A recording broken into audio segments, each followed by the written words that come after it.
Good morning. Ngasigi card ki message haipatang ai share tawjarage ko.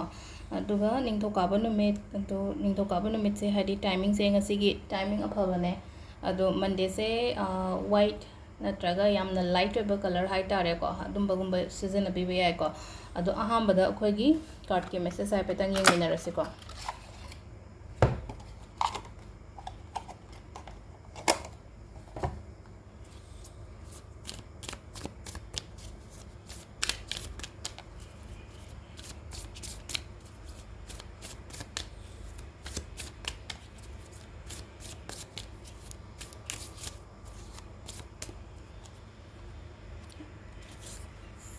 Later 1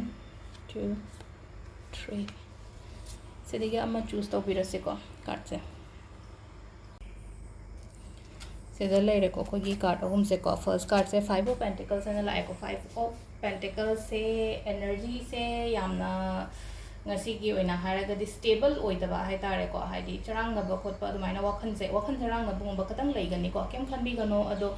sum sida hai tare ko sida no magi guidance ta ko ne e ai se yadi ko haibagi adumaina hai ta ga even sel thungi phawba da hai tare ko ngasi se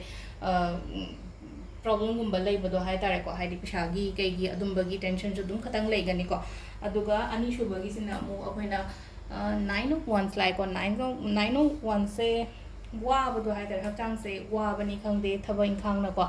थबा इंखांग खतंग गी वास नतना आइगोंदा आइगी थौ आइगी पूरीबा थौ के का सुगुम मयाम से सिनजो अमु हेना चोकथबा खोटपा अदुमाइना ओइना लैए को हादि यामना हनबदो हाइतारे को हादि इंटरेस्ट यामना हनबा गुम्बा दाइन ओइबदो थबक तौबो को मतमदा हनबीगनो को सिदा इन हाइदतबा हाइरागदि इंटरेस्ट नसाइगे हल्लिजे हाइतारे को आइजे ओइरोइदा काइना समटाइम्स खलको गुम्बा हाइतारे को आइना तौदोरिबा पोट नत्रगा आइगी लाइफ सिबो काइना दाइन खन अदाइन वखन गुम्बा खन गनो को हादि सोमना सिदा गिव अप तौबो यादि बहोना बिगदम नेबो सिदा को अदोगा लास्ट की को 7 of wands and like 7 of wands से again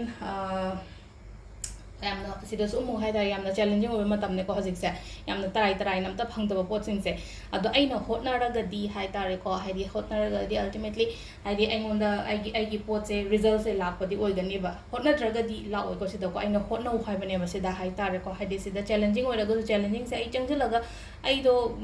फाइट तौदबा यादे होतबा यादे हाइना खनबीबा हाइतारे को अदो सिदा लेरे अखोइगी कार्ड की मैसेज हमदा टाइमिंग होबसे की पुंग 4 गा मिनिट 9 दगिना 3 का मिनिट 15 फावम लेखरे को अदगी 9 का मिनिट 3 दैना 9 का मिनिट 94 फावम लेरे अदगी अमु 12 का मिनिट 53 तगिना नुंदांगी पुंग 3 का मिनिट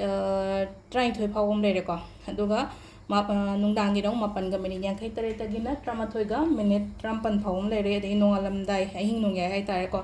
12 का मिनिट 94 दगिना नोंगालमदाई 4 का मिनिट 9 फावम लेरे को सिसिना अखोइगी टाइमिंग अफबको अदो सिदा लेरे अखोइगी ngasigi कार्ड की मैसेज से मैम थैंक यू